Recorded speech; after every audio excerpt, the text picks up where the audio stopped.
Hello, and welcome back to Grotesque's Cafe. I know.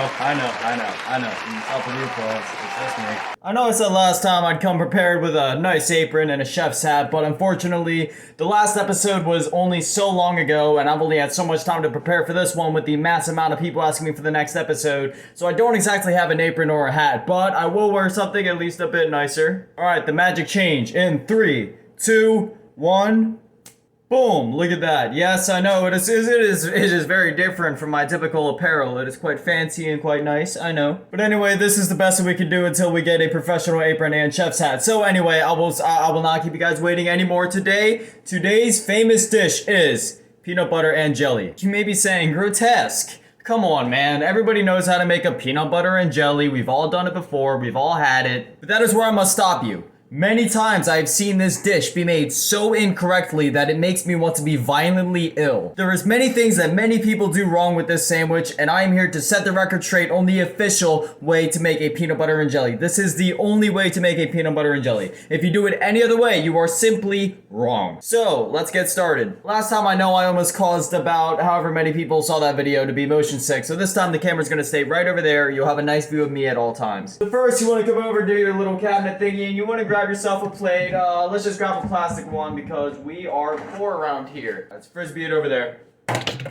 Made it. Next, you should probably grab a couple paper towels because we are messy. We as humans are just naturally messy, so always just be prepared with paper towels just in case. Next, you will want to grab 2 pieces of bread. It does not matter the type of bread. You know, many people get that twisted. They're always like, no, it has to be white bread. No, it has to be wheat. No, it does not matter what the bread is. Granted, there are a few exceptions. I mean, you don't want to be doing this with like moldy bread or something like that. So don't just think any bread and then, you know, go to your cabinet, see a loaf of like moldy green bread, be like, Grotesque said any bread. No, if it's moldy, don't eat it. But besides that, as long as it's fresh and it's still like white or whatever color your bread is on both sides, you're totally fine. I will just let you guys in on something personally. I'm gonna get roasted for this in the comments, and many people are probably gonna unsubscribe. Me personally, I am a wheat bread type of person. I have no idea why. It's just something about the taste of wheat bread and the way that it makes me feel after. I just feel a lot better eating wheat compared to white bread, and I don't know. Like I said, I prefer the more complicated taste. As you guys know, I'm a very sophisticated and complicated gentleman, so of course I would like something with a more complicated taste. Alright, so next you're gonna want to go to your cabinet, which you guys actually won't be able to see, but you want to grab some PB and some, well, jelly. The peanut butter does not matter. Personally, I use Jif. Sometimes we have Reese's here. It just depends on whatever you got. Let's be honest. It's all butter, and it all comes from one big fat nut. So, does it matter? To me, not really.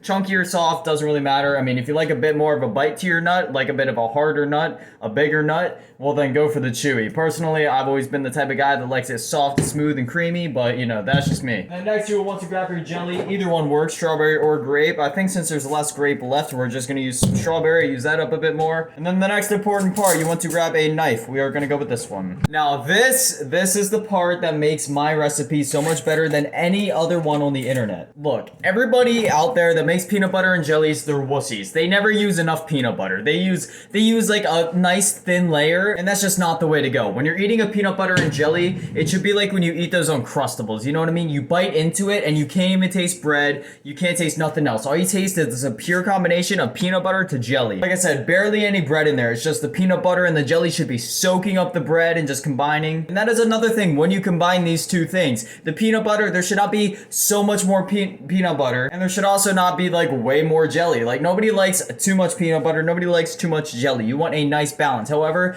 when you do put it on the bread, it is important that you do have more peanut butter than jelly. I know it sounds like I'm contradicting what I said, but the peanut butter, it takes more of the peanut butter to taste compared to the jelly, where for the jelly, it takes less of it to taste the potency of it, if that makes sense. So I'm going to show you guys how much you should be using. So here's my piece of bread. You just want to take the knife, you want to get it in there, and you want to get a big, fat, juicy glob. Like this might not even be enough. I don't know, something like that. Is that even enough? Honestly, you guys may think I'm kidding, but no. When I make PB&Js, I make it a big, fat, thick sandwich. As humans, we are constantly growing, constantly evolving, and peanut butter is full of healthy fats and proteins and nuts and other nuts. So you want to use as much as possible just to help that growing body. See, like right there, I got a nice thin layer, but your slice of bread should really be weighed down by this shit. So you want to get in there, and even though you got a good bit, you know what? Let's just do it. Let's just go for it. Oh yeah, it just smells like straight peanut butter in here right now. But there we go. We got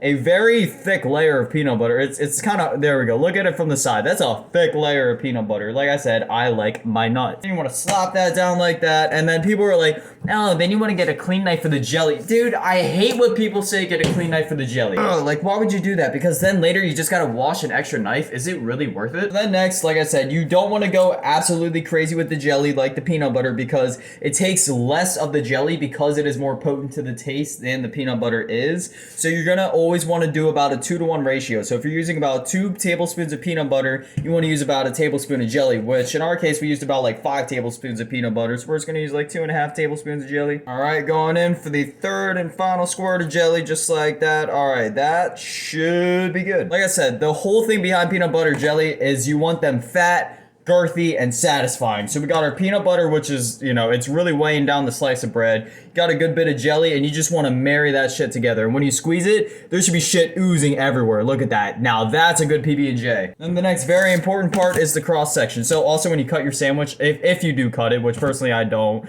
but you know, you want to cut it this way. This way. Anybody that cuts it vertically is a serial killer, and you should get away as fast as possible. All right, we're giving it that nice cut. Oh yeah, it's already oozing everywhere, and apparently I don't know how to cut a sandwich. I'm kidding. I'm Chef Grotesque. I know how to cook everything. That's why today we're cooking this beautiful PB&J. All right, there we go. I basically cut it kind of. So then you pull it apart. Oh, you guys ready for the cross section? Oh yeah.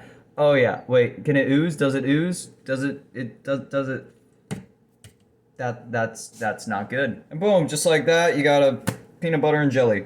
So I hope you guys enjoyed. Just gonna not waste any napkins. Just gonna use the bread as my napkin for that one. I hope you guys enjoyed. Please remember to go down below, like, subscribe, comment, and share this with your friends. Remember, I post daily at 7 p.m. And if you guys want to see some more Chef Grotesque, then yeah, this is how you make a peanut butter and jelly. Peace. The things I fucking do for YouTube, dude. Fucking Christ, dude. That was fucking... Why'd I do that? That was such a bad idea. Oh my god, I hate myself. I'm all alone, I walk alone.